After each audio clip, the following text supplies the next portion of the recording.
Welcome once again to Lehto's Law. Here's Steve Lehto. Had a whole bunch of people send me this article and say, Steve, did you see this thing in Kiplinger's? Of course I did. My Google alert went nuts the other night because it mentions me. And I did, of course, an article, a video a long time ago called Don't Buy an RV. I did an article, too, for Opposite Lock called Don't Buy an RV. And that article on Opposite Lock was one of the first things I did that got a ton of attention on the internet. And then later when I did a video on it, it got a ton of attention also. I think it's the number 3 or number 4 video on my channel in terms of just sheer number of views. And I get a lot of grief about it, but a lot of people also thank me for putting it up. And I jokingly tell people it's called Don't Buy an RV. And, you know, the full title really ought to be Don't Buy an RV unless you know what you're doing or unless you've done your homework, something like that, right? So there are people out there who buy RVs, they're happy with them. And I've had many of them say, Steve, I watched your video, and they got like 3 minutes in and they bailed and said, you know, you're wrong. Well, watch the whole video. I do talk about the fact that there are things that you just need to know. And if you know them going in, you're going to be fine. So I got contacted by an attorney named Dennis Beaver out of California. And he said, Steve, I write a column for a couple different newspapers and magazines. And sometimes my stuff gets picked up by other organizations as well. And he goes, I get a lot of questions from people about buying RVs. And he writes columns about consumer issues and legal issues. So he and I do a lot of overlap with what we talk about. And so he goes, I've been asked about RVs enough times. He goes, that I started doing research and I ran across your videos. And he said, can I get your responses to some questions? And I'm going to write a little article and I'll mention you. So you know, that's good. And I said, great. I I love publicity. So Kiplinger's picked up the story after it had also been published elsewhere, although I think Kiplinger's version's been built up a little bit more with some more information. I've talked to Dennis a couple times now. He's a great guy. Headline, thinking of buying an RV or a motorhome? Think again. A Lemon Law attorney has some insights on the downsides of RV ownership you should think about before putting your money down and hitting the road. And so he talks about typical questions he gets from people who say things like, I could buy an RV and run my business out of it. Or I could retire, put my life savings into an RV and travel the country. You know, and these are all notions that people have that sound great on paper until you actually do the research to find out whether or not that's practical. That's the problem. So he says, you know, here's words of wisdom from a Lemon Law attorney. Michigan Lemon Law attorney Steve Lehto says, while RV, motorhome, coach sales are soaring across the country, I don't recommend buying one. It could be the most costly mistake a family or business could make.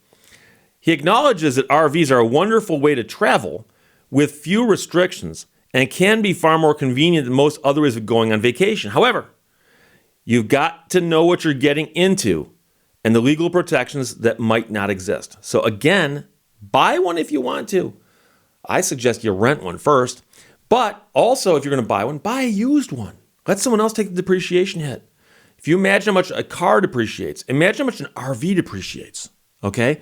So, number one, he asked me to list the areas where RV buyers might have issues. And I said, number one, don't count on lemon laws to cover RVs because in many states, there is no direct lemon law on RVs. Now, I've had people say, but Steve, I understand there's a thing called the Magnuson-Moss Warning Act. What's the difference? There's a huge difference. And that is that for example, in Michigan, the lemon law in Michigan gives bright lines and says, if your vehicle's in a shop 4 times in the first 2 years or the first time in 1 year, it is clear, trust me. It can't be repaired, it's a lemon. Or if it spends 30 days in the shop in the first year, it's a lemon. With respect to RVs in Michigan, if you go into the Magnuson-Moss Warning Act, it says, if your vehicle's in a shop and cannot be repaired after a reasonable number of repair attempts. What's reasonable? And I've actually seen a judge say, well, every time you brought it in, they worked on it. That's reasonable. Huh? And so if you don't know what that bright line is, the RV manufacturers will fight these knowing that they can always argue, every time you brought it in, we fixed it. And by the way, for an RV to get 10 repair attempts in the first year, that's reasonable. Because it costs so much more and it's more complex. It's a series of systems wrapped in an enigma, bolted to a chassis, traveling down the roadway. Of course it takes more than 4 repair attempts. Of course it does. So with that, you don't know. So the lack of lemon laws, in my mind, is the number one problem with buying an RV. So that's number one. So number two, and this is serious. If you don't believe me on this, and go to an RV campground and walk around in the morning when everyone's drinking their coffee. Say hello. These people are friendly. I've camped before. I've met these people. I've walked among them. I've seen people who have RVs that six figures easily, and they tell people they go camping. Fine, call it what you want. Ask them, by the way, have you ever had to take this thing in for service? If they say yes, go, how'd that go for you? See what they say. And you're going to get an earful. Even if they love their RV, they're going to say, I bought the RV. Something went wrong with it. Turned right around, brought it back to the dealership. Dealership said, yeah, leave it for 6 weeks. 6 weeks. This is June. When can I get it back? Mid-August, maybe? Well, I was planning on using it this summer. Can I bring it back in the fall? Yeah, you can. Just got to live with all these problems. You can't get it in any sooner than that. No. And there's a bunch of different reasons for that. One of which is that a typical RV dealer carries several lines of RVs. So when something goes wrong on this RV, they got to call this factory for warranty repairs, authorizations, parts, and all that. And when this one goes bad, they got to call that factory. And they all work differently. And, if you take your Chrysler into a Chrysler dealer, they know instantly, this is covered, this is not covered, here's what they're going to pay, blah, blah, blah. They got it down. They know this stuff. So the problem with dealing with all these different factories, I've spoken to people in the RV industry who go, look, we wish we could fix your thing faster. We can't. So something breaks on an RV, and it's going to be something weird. The cabinet fell off the wall and hit the toilet. Now your toilet's broken and your cabinet's broken, and there's big holes in the wall. And so you bring it back to the dealership because it's under warranty, and they go, oh, well, we had to take photographs of it and send them to the factory. Guy from the factory said, well, I'll come by next time I'm in town, and I'll take a look at it to see how we can fix it. Chrysler doesn't always send out people from the factory to look at a car and go, hey, I wonder how we can fix that. I know occasionally they've got people who travel around and do stuff, but 99% of the time that's not what's happening. But with this, it's routine. And in fact, it's actually routine that they'll say, if you want to get it fixed faster, take it back to the factory. Let them do it. And I've had too many clients to count who actually had to take their RV with its defects down to Indiana or wherever the factory is and leave it there for the factory technicians to fix it. And guess what? Get in line. There's other people down there too. So all these people who went down there trying to beat the lines at the dealership are now in line ahead of you. And that does happen. So again, don't take my word for it. Go out, like I said, go to a campground, camp this summer in a tent, and plan on buying the RV next year. Walk around and ask the people. Go, hey, have you had any problems with this thing? How'd that work out for you? And by the way, just say, I'm thinking about buying one. I'm looking for advice. Do you like this brand? Do you not like this brand? What dealerships do you deal with? Do you like them? Do you not like them? Any advice you can give me? These people, they'll give you coffee. They'll sit you down. A couple hours will go by before you realize, wait, I got to talk to other people.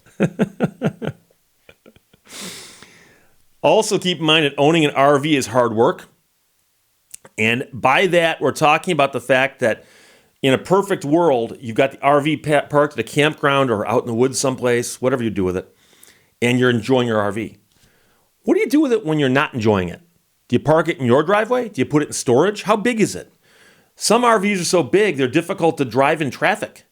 I know people who've got these land yachts that literally, going on the freeway is one thing, but going into a small town and like trying to pull through a parking lot is a nightmare.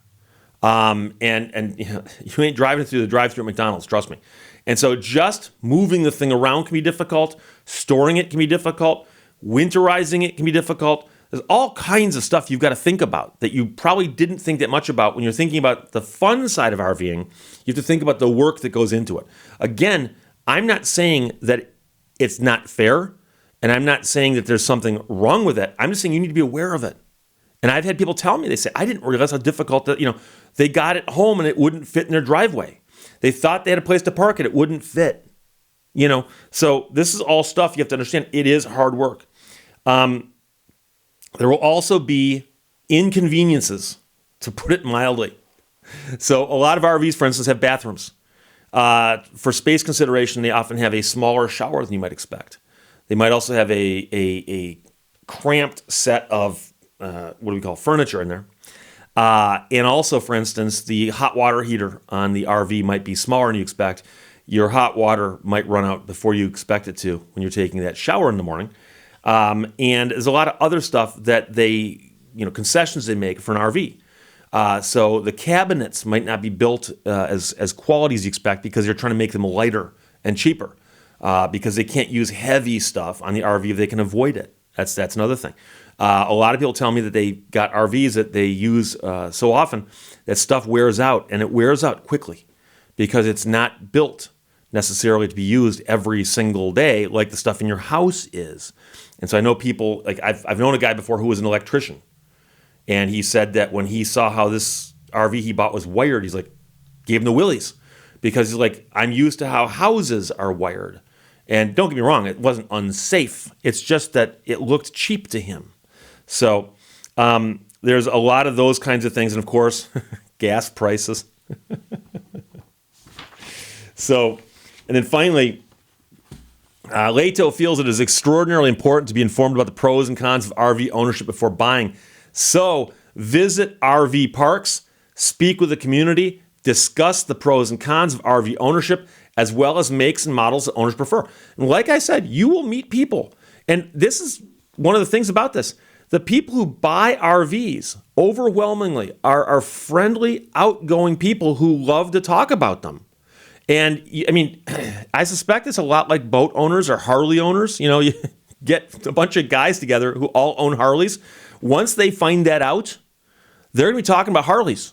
And they'll be happy doing it. So if you're walking through the campground and you see a guy with a big old RV, ask him about it and just wind him up and watch him go. I guarantee it.